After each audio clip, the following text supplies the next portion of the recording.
Hi there. In this video, we're going to continue looking at user functions inside of Power Query, and more specifically, we're going to talk about taking functions and having them return not individual tables, but entire records for better debugging when you run into problems. So to start off with, I'm in User Functions, Return Record.xosx. I'm in the Source Data tab. So what we're working with here is we've got two tables, right? This is all of our, actually it's rolled up. So here's all of our different products, and we've got which category they are. So this is all the beverages are here. And we've got which subcategory they are. So we've got all the coffees, we've got all the lemonades, all the teas. So it's coffee extra large, coffee small. And we've got the total sales for each product, right? And we've got a different table for all the food, and which category we've got scones and muffins, and all the individual products here, and the total sales. What we want to do is we want to combine these two tables, and we're going to roll them up so that we've got, for each subcategory, we've got the total sales for that subcategory. And in addition, we've got the percent sales for the category. So for coffee, this is the percentage of beverages. And for like this right here, this is the percentage for scones, this is what scones contribute to the percentage of sales for food. Okay. Now we've already actually built that query. All right. So here's the query right here, and this right now is working just fine. Let's introduce an error though.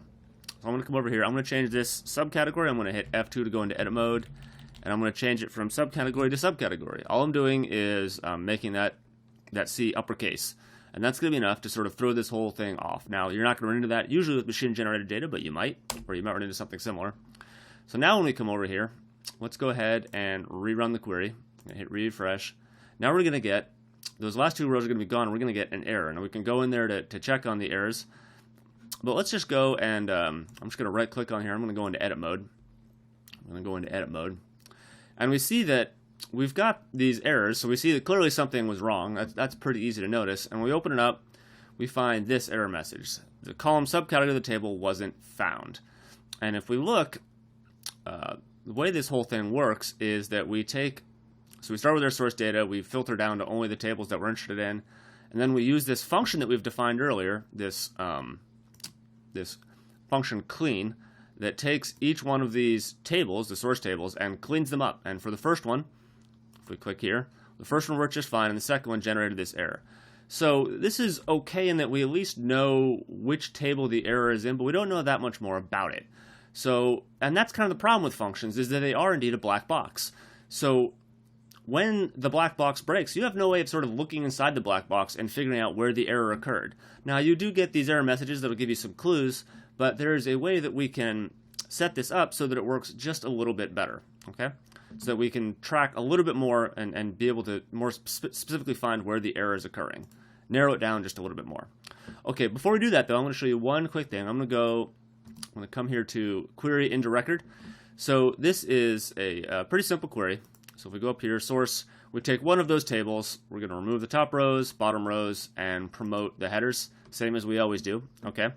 Now if we go into the advanced editor, here's the original code as it is right now, and here's a copy of it just because we're going to change it in a second. I want you to be able to refer back to it. What I'm going to do is right now, you can see there's the applied steps there, and all those applied steps correspond to these steps right here. What I'm going to do is I'm going to change this from a let in to a record definition, right? Okay. So now,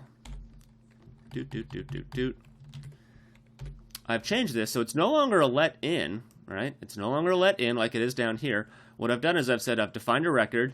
I'm opening the record, and there I'm closing the record. Here's all the different elements in the record. So the element has, or the record has 4 elements, and they're named source, remove top rows, remove bottom rows, and promoted headers.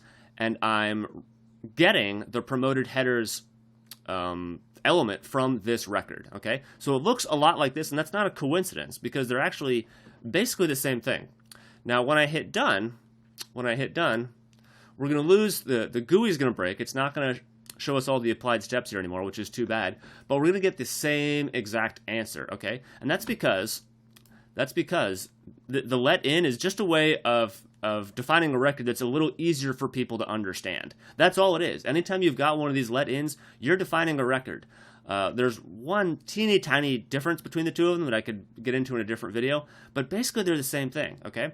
So when we do this, we get the same result because it's basically the same process underneath the hood. So now we've got the same result, and that's okay, but watch what happens when I do this. I'm going to remove this last part, right? In fact, I'm going to Control Z. So I'm going to just select it and click. I do it that way. If we, let's see, can I select it? I guess I can't. So that area right there. So this is saying, okay, here's the record as it's defined. Go get these 4 different elements and then get me the promoted headers element when you're all done. Well, if I delete that, now rather than getting the individual element and that being what gets returned, that being the answer, now we're going to get the entire record as an answer. So we're not going to get one answer. We're going to get 1, 2, 3, 4 answers, 4 results, okay? So when I hit done, well, the applied steps aren't here anymore, but the applied steps are here, right? So if I click on this element in the record, we get the first step, right? It loaded it.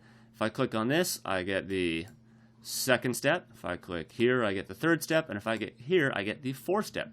Kind of like what I had before, okay? So we're going to use this to our advantage. When we define the query, we're not going to define it as a let in. We're going to define it as a record, and we're not going to return the last step. We're going to return the entire record. So that way, we're going to be able to go one by one through all the different steps in our expansion. Okay, so let's head over here to query merge just so we can look at this again. Okay, so let's just remind ourselves what we did here.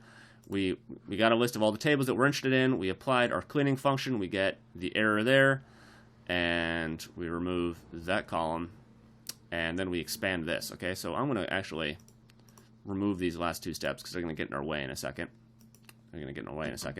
Now I'm going to come over here to function clean, and I'm going to change this a little bit. So I'm going to head into view. I'm going to go to the advanced editor. So notice we've got what we had before, right? We've got our arg table, and here's all of our steps, and here's the last thing we want to get. And I'm just going to, just so you can see it, Control C. I'm going to paste this as a comment block. So if you're interested, you can kind of look back and forth as we're going here. Okay, so this is just a comment. Here's the original. Here's what we're going to work on. Rather than defining this as a let in, we're going to define this as a record that doesn't return one element. This would be the record returning one element, and the results would be identical to what we had before. So this functionally is identical to this. They produce the same exact results in basically the same exact way. But if I delete this part right here, now I'm going to return not the last step, which is the table that we want. I'm going to return all the steps. So now I'm going to go ahead and click Done. Okay? So now when I go over here to Query Merge, rather than getting a table as a result, I get this record as a result. And if I don't click here, click there, I can see all the different steps are enclosed in this record, and each one is its own table. So now when I expand this, let me click on this. I'm not going to use the original name as prefix. I'm going to click, all right, well, yeah, let's do that. I'm going to click OK.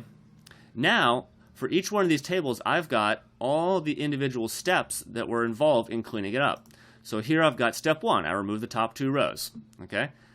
Step 2, I remove the bottom 2 rows. Step 3, I promote the headers, right? And I can see as it's going along what's happening.